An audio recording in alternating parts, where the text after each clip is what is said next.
आप देख रहे हैं know the times Punjab Kesari TV. पहाड़ी इलाकों में लगातार बारिश हो रही है। ऐसे में एनडीआरएफ लगातार कोशिश कर रही है कि जो लोग फंसे हुए हैं उनको निकालने की कोशिश की जाए।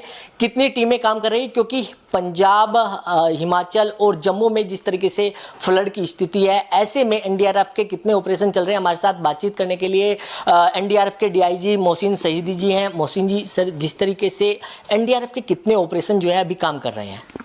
देखिए, जम्मू में हमारी 17 टीमें तैनात हैं और पिछले 2 दिनों में जो भारी वर्षा हुई है उस कारण कई जगहों पर इनंडेशन हुआ है, फ्लडिंग हो गई है, लोग बाधित हैं। इवैक्यूएशन की कार्रवाई चल रही है और अभी भी टीम हमारी लगी हुई हैं। इसके अलावा पंजाब में भी जो बॉर्डर एरियाज़ हैं वहाँ पर जो है वो ख़ासतौर पर गुरदासपुर और अमृतसर में ये सिचुएशन बनी हुई है फ्लड की। उसमें हमारी 6 टीमें तैनात हैं। पूरे पंजाब में हमारी 17 टीमें तैनात हैं अभी।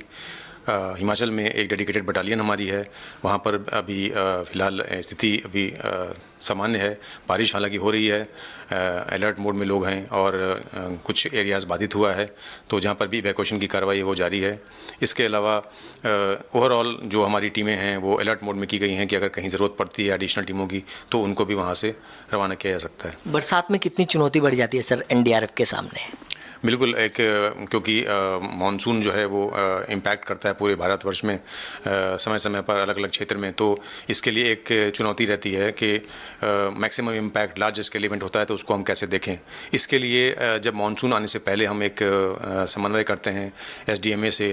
जो हमारे कमांडेंट्स होते हैं वो अपने एओआर में एक रणनीति तय करते हैं पास्ट हिस्ट्री को देखते हुए कि क्या पहले की स्थिति रही है और क्या आईएमडी का प्रेडिक्शन है। उसके अनुसार एक तैयारी की जाती है कि कहाँ कहाँ पर टीमों को तैनात किया जा सकता है। तो इस साल हमने 105 लोकेशंस पर एनडीआरएफ को प्री पोजीशन किया है और इसके अलावा भी अगर ज़रूरत पड़ती है तो एयरलिफ्ट की भी कार्रवाई होती है जिसमें हम आईडीएस का और एयरफोर्स की मदद लेते हैं।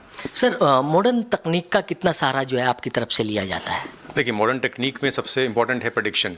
तो जाहिर सी बात है कि जो आईएमडी के प्रेडिक्शंस होते हैं और जो एक मैपिंग की जाती है, सैटेलाइट पिक्चर्स आते हैं, उससे एक अप्रिसिएशन किया जाता है कि ग्राउंड में कहाँ पर क्या सिचुएशन रहेगी।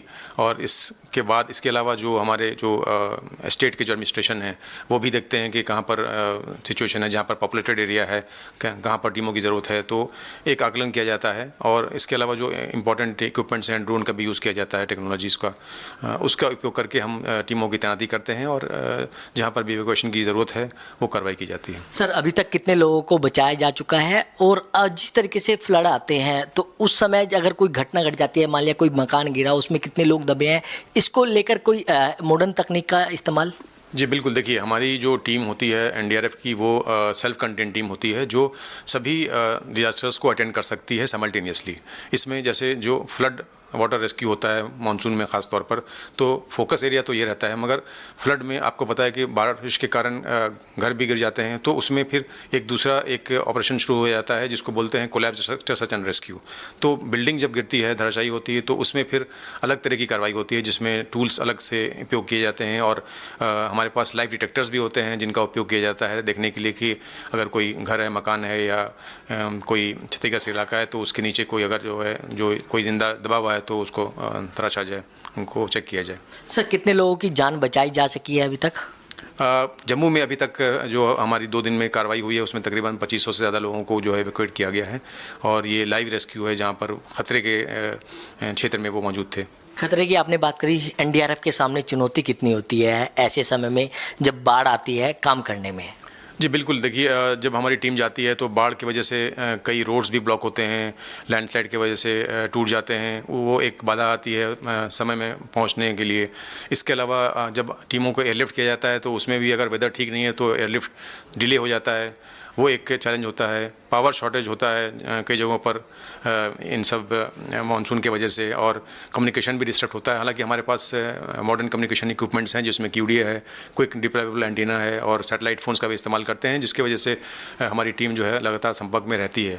ऐसे मौसम में सर दर्शकों को क्या सलाह देंगे कि पहाड़ी इलाकों से बचो या फिर? बिल्कुल, जो लोग टूरिज़्म के लिए कहीं बाहर जा रहे हैं तो पहाड़ी इलाके में बिल्कुल मौसम विभाग का जो प्रेडिक्शन है उसको देखें, क्लोजली फॉलो करें और कोई भी ऐसी कार्रवाई ना करें, ऐसी जगह ना जाएं जहां पर हताहत हो सकें और वो जान को ख़तरा हो।